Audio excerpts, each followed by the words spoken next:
that make this capital flow possible. India's green transition depends not just on innovation in enterprises, but also on innovation in policy and regulation. As we look to scale new financial instruments and attract diverse forms of climate capital, enabling regulatory ecosystems becomes critical. Our next keynote will explore how platforms such as IFSCA are catalyzing sustainable finance through frameworks that foster innovation, transparency, and global alignment. To share his perspective on how enabling policies can unlock this potential, please join me in welcoming Mr. Pradeep Ramakrishnan, Executive Director at the International Financial Services Centers Authority. Sorry? Yeah, it's here. The green button and the red one. Good afternoon, everyone. It's a pleasure to be here. Thanks to IAC for inviting us for this program. Before I start making my presentation, I would like to give you take a couple of minutes to tell you about what the IFSCA is and what the GIFT City is. So, like India, liberalized in 1991, and probably after 10 years, we started seeing the benefits of liberalization. And India being a country which is, which has capital account controls. So there was a thought process to look at what we can do to sort of bring a lot of Indian talent that has gone abroad, and also what we can do as far as innovation is concerned, and also about, things like, climate finance, for example. So the IFSCA specifically was created with a threefold objective. The first one is to onshore the offshore, the businesses which have gone abroad, to bring them back. The second one is to be a hub for climate finance, to be a hub for finance, not just climate finance, and also to be a hub for innovation. So with this background, what we did was we started bringing out certain rules and regulations. Now about the IFSCA, we are a regulator for a very small piece of land of 300 acres, and it's an international city called the International Financial Service Center, or which is known as the GIFT City. You must have heard about this thing called GIFT City, Gujarat International Finance Tech City. So here the business happens, only international business happens, and business is carried out in foreign currency. There are 15 currencies that are recognized in this jurisdiction, and we have multiple verticals like capital markets, banking, insurance, pension. We also have niche things like aircraft leasing, ship leasing, and we also have 4 or 5 foreign universities which have started their campuses in this jurisdiction. So essentially, it's about trying to create, probably in a very colloquial way to say, probably trying to create a Singapore in 300 acres, or trying to create a Hong Kong in 300 acres of land near Gandhinagar. So that's the idea behind this whole GIFT City. Now, as far as climate finance is concerned, if you look at it, it's essentially what we have tried to do over a period of time is that almost it's 5 years since the IFSCA has come into play as a regulator, and what we have tried to do is that approach the whole concept of climate finance, sustainable finance holistically. We started out by coming out with a framework on debt listed securities. And you will be very interested to know that while India also has taxonomy for listed securities, India is working on a taxonomy for a green. But what we have done in the IFSC is that we said that we are not going to reinvent the wheel. We are going to have a taxonomy of our own. We are not going to have a taxonomy of our own. We are going to say that whatever taxonomies are accepted worldwide, we will also accept those taxonomies. So accordingly, the ASEAN taxonomy, the ESMA taxonomy, the Climate Bond Initiatives taxonomy, the ICMA taxonomy, all those things are accepted in our jurisdiction. Now, this has resulted in a vibrant debt market, which I will show you in the next slide as to how much we have earned and how much many companies have started looking. Now, the IFSC has become the most, in fact, possibly the most preferred jurisdiction for companies to raise money internationally. And we also have got international multilateral agencies like the Asian Development Bank and the International Finance Corporation also raising money out of this jurisdiction. So we started with that. So we brought in a framework for green, social, sustainable and sustainability linked bonds. and over almost $16 billion have been raised, almost 170 issues of bonds have taken place in that jurisdiction. Then we said that, okay, we have to bring something more, something different. And what we have brought is something on transition bonds. And transition bonds, we have sort of followed the same playbook as we have done for bonds as far as green bonds are concerned. So we said that, okay, we'll accept international taxonomies there also, where I will also show you. Now, the Indian government is also going to borrow through sovereign green bonds. While recently, until last year, there was a borrowing, so it was just postponed because the greenium was not as much as what they had expected. So it is postponed. But the RBI has said the next time they make an issue of sovereign green bonds, it will be in the IFSC. So which will also allow international subscribers to participate through the IFSC. See, one of the most important things as far as a regulator is concerned is that while we are here to encourage capital flows, we are here to encourage flows of finance, but we also have to ensure that the investors get adequate information. Towards this, we have mandated independent certification, pre-issue disclosures and post-issue disclosures for bonds. But we also have come out with a guide on greenwashing, which has been well accepted. We also made a small presentation internationally. We have also made presentations of our green framework before the International Organization of Securities Commissions, or IOSCO, and was well received. Now, what we have done in case of greenwashing is that we have tried to create a framework where we give examples and we give principles so that people are able to understand, the investor and the issuer, as to what could constitute greenwashing and what you should do in such a case. Now, we are a very unique regulator when it comes to banking. There are almost 40 banks which are there in the IFSC. Half of them are international banks. And we are possibly the only regulator which has mandated sustainable lending. 5% of all the lending that happens through banks in the IFSC has to be towards green, social, sustainable or sustainability linked, or even towards climate finance. So it has led to almost $5 billion of lending that has happened out of this jurisdiction.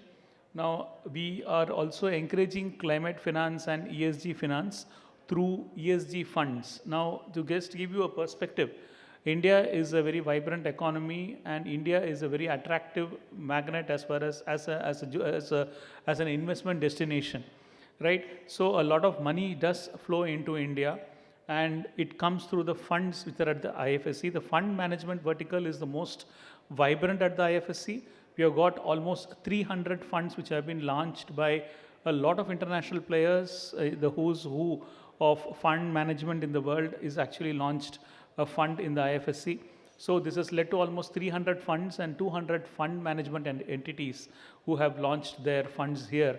And money has actually money actually comes in from 60 countries, money goes out to 20 countries. So it is not just a destination for India, it is also becoming increasingly a preferred destination for money to come from out to out and from in to out also, not only just inward. So that has led to ESG funds. Now, what we have done to encourage this whole ESG funds, we have said that the first 10 funds out of the IFSC, which are ESG funds, they need not pay a fee. The fee is actually quite substantial. And for the first 10 funds, they did not pay fees. 3 funds have already taken advantage of it. And there are many other funds that have expressed their interest in launching. So as I said, as a regulator, we have to also ensure that there is adequate reporting. So we have mentioned that in case your market cap is over 50 million, so your sustainability reporting will kick in. And while we have not prescribed under what specific city like a BRSR that you have to report, we have said that as we have done for bonds and others, we have said you follow any of these international standards like GRI, TCFD, etc., or the BRSR. We have also brought in a specific thing for ESG ratings. Interestingly, the first international rating agency from India launched at the IFSC almost a year ago, and now even S&P Global Ratings also has launched. A very interesting thing which I can probably share with this gathering. Now, you know that India has been consistently rated the same for almost 16, 17 years. Very recently there was a change. Then the first time we had a rating agency is bringing out ratings which were quite different from the ratings which we have been used to. Now, after the sovereign ratings report, which is available on the website of CareEdge Global, was actually released, almost within the period of 6 months, all the big rating agencies of the world have revised the ratings of almost 17 countries. And they have sort of aligned that with it, so which actually is also a testimony to the growing importance of the IFSC as a finance destination. Now, coming to specifics, as I was talking to you about, if you look at the this was what I was talking to you about as far as instruments are concerned. We have green, social, sustainability, and sustainability linked. Of course, sustainability linked is the least of the lot. And we have disclosures which are pre-issuance. Now, the objectives of the issue have to be disclosed, and we also have to bring the evaluation, the process of evaluation. Now, we not just stop with pre-issue disclosures. Post-issue disclosures have to be made in the annual report. Utilization of issue proceeds. One of the common complaints which we have heard about from investors is that while companies do borrow for green purposes, we don't get continuous information about them. So we have mandated that information has to be made continuously, and it is monitored also by the stock exchange and also by the IFSCA. So if you look on the right hand side, that gives you a breakup of the bonds that have been raised here out of this 15 odd billion that I was talking to. Of course, the largest chunk is almost 60% is green. 23% is actually by social. There are 2 to 3 social bonds which have been raised out of this jurisdiction. We have sustainability and also sustainability linked bonds which have been raised. Now, this is the recent thing that we have brought as far as transition is concerned just a few months ago. And we received comments from around the world on our transition finance newspaper, consultation paper. So we have specifically mentioned that each entity issuer should have a credible transition plan. It has to be aligned to the Paris, Paris aligned pathway, whatever the promises which you have made in the Paris agreement. And you should have a proper governance and a strong carbonization plan to be eligible to raise, transition bonds out of this jurisdiction. So similar to the bonds, we have said that international taxonomies are accepted, including the latest taxonomy of Australia, which recently came out with its own sustainable finance taxonomy. So that is also accepted. So there is a mechanism for external review where you have a second party opinion. There is a verification and certification by an independent certifier. And we also have, just like for bonds, for transition bonds also there is a requirement for initial and annual disclosures. Though this framework is quite new, bonds have not yet been launched under this framework, but companies have started making inquiries on what they should do on this. So this is the thing which I was talking to you about bank framework. Almost $5 billion have been mandated by us. And I mean, so 5% has been mandated by us, out of which almost $5 billion have been raised by, have been lent by banks, international and Indian banks. Indian banks also have international business units in the IFSC through which they have, lent this amount. Now, as far as ESG funds are concerned, now this is also growing. Now, in fact, I was speaking to a couple of people even here and even yesterday and last week in a conference where people have evinced interest in raising ESG funds out of this jurisdiction. As we all know, India needs ESG funds. Almost $20 trillion is what has been estimated. It is actually ramped up from 10 to 15 to 20. Niti Aayog estimates it's 15 to achieve the 2070 net zero goals. And we believe the fund ecosystem and the IFSC, we can start a fund. And there are also interests which have been expressed by sovereigns to establish funds out of this jurisdiction for their country's achievements as far as net zero is concerned. Okay, this is something which I have already explained. So this was I was talking to you about as far as greenwashing is concerned. So we have brought in a 5 principle framework as far as greenwashing is concerned. First, the product should be true to label, and it is important for you to screen the green, and it's important for you to also disclose the trade-offs and limitations which are associated with the product, and that is what we call as overall impact. And we have been continuously saying that the investor has to be alert and continuously monitor and disclose. While we have prescribed rules and regulations for companies to disclose, it is important for the investors also to read those disclosures. And it's important for companies also to walk the talk. You have to actually utilize the proceeds for which you have raised the money.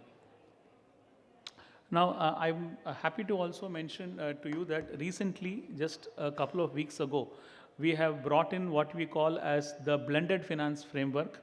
So, and probably this is the first time it has been launched in this part of the world. And what we are trying to do in the blended finance framework is to provide for diversified outcomes and also a blend of philanthropic and other types of money in the IFSC through foreign currency. So that has actually acquired considerable traction as far as comments are concerned, and hopefully we'll be able to come out with a framework that is acceptable to both the issuers as well as the as well as investors. So that is, the consultation is actually on.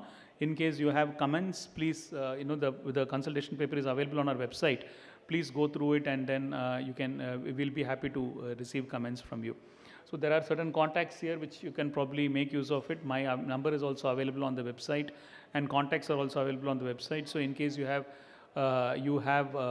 comments or any other thing that we can take home, we'll be happy to do that. That's it, I think. So thanks a lot for patient listening.